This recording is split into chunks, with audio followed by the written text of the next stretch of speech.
সঙ্গে যাবে যাবে জন্য মর ভেবে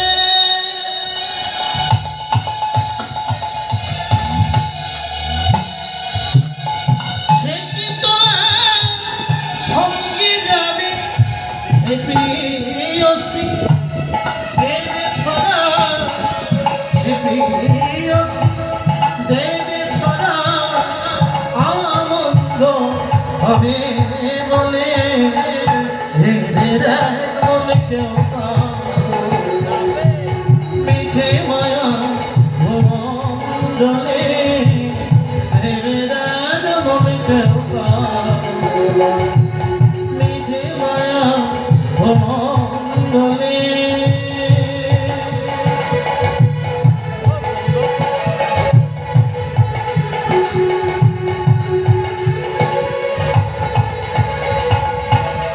যার জন্য সারা জীবন কর্ম করলেন, অর্থ উপার্জন করে যার জন্য জমিয়ে রাখলেন,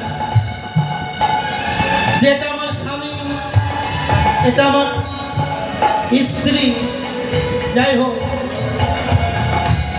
ওই যখন শেষের দিন চলে আসবে তখন আপনার সেই প্রিয়সী আপনাকে নিয়ে যাবে বলো হরি হরি বলতে বলতে, আর ওই গোবর ছটা দিয়ে জায়গাটাকে শুদ্ধ করে, হ্যাঁ, যে আপনার আপন ছিল আপনি সেই পথ দিয়ে যাচ্ছেন আর সেই জায়গাটা নাকি অপবিত্র হয়ে গেল।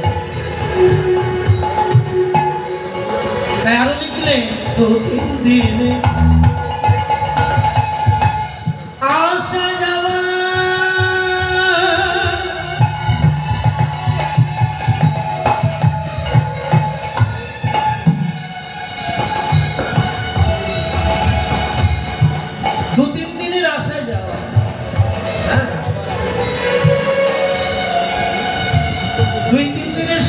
এসেছি, আবার চলে যেতে হবে।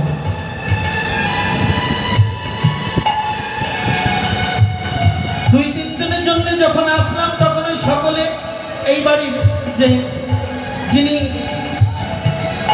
এই বাড়ির যে এখন আপাতত কর্তা, যার কথা সকলে মানে, সেই মানুষটাকে কর্তা বলে সকলে মানছে, কিন্তু যখন তার যাবার সময় হবে তখন কি হবে?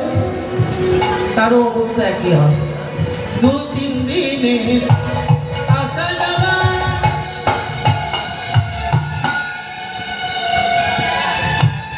জন্য ভাবে কর্তা বলে সবাই মানে, কালাকালের কথা এলে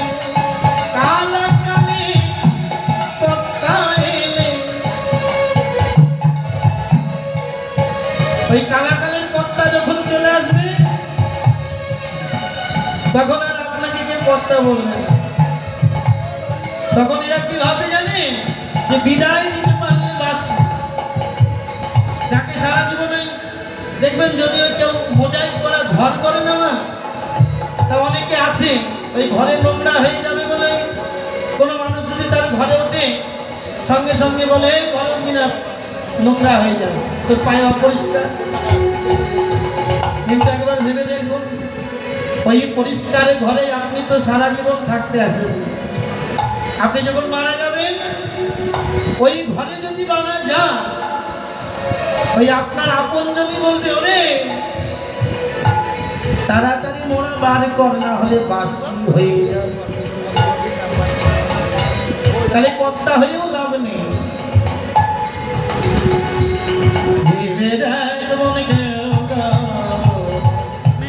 মিঠে ভমণ্ডলে